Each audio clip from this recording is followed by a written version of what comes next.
Hello everybody, this is Troy, and this is my latest new puzzle. This is the Trapezoid Edge XS, and it shares the name with the Trapezoid Edge cube, which was actually my very first designed puzzle that was my own design.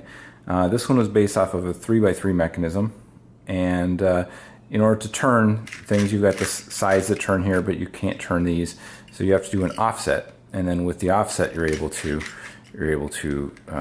turn the other faces. So with the XS version, what I've done is I've taken the same concept and I've basically built it around a 3x3x5.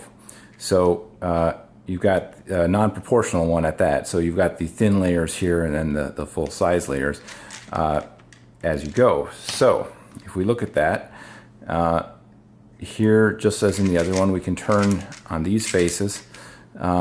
But we cannot turn here or here because of the blocking through the center.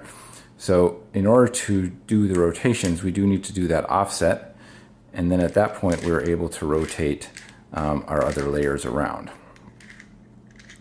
So that works like that, and if you happen to go the other way, it does open up that you can rotate your layers here, but you are locked out of the very top layers because of the way this cuts across right here. So to do a full scramble of it, you need to actually line them up like so, and then you would scramble these small layers first, and then you start going from there, just as like with a regular cuboid type puzzle. So I will do a scramble here, but before I do the scramble, let me show you some insides here. And I'm just going to pop this piece off here, and we'll take a look. This uses the same as my other puzzles. All of my puzzles I've designed with a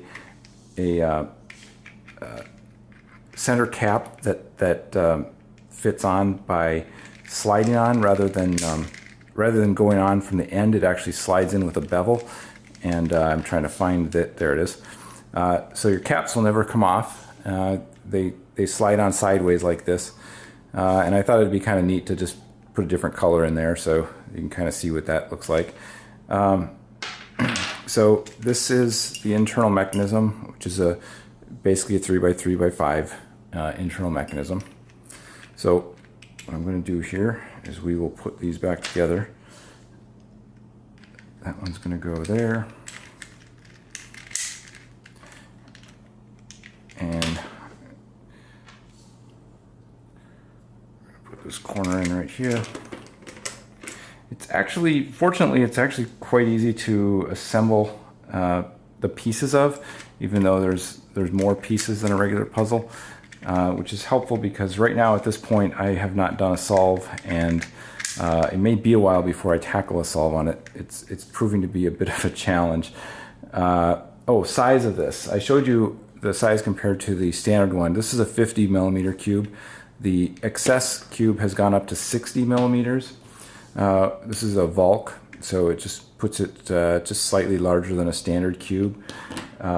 Or Yushin 5x5, it's slightly smaller than that, just to give you an idea for the size on that.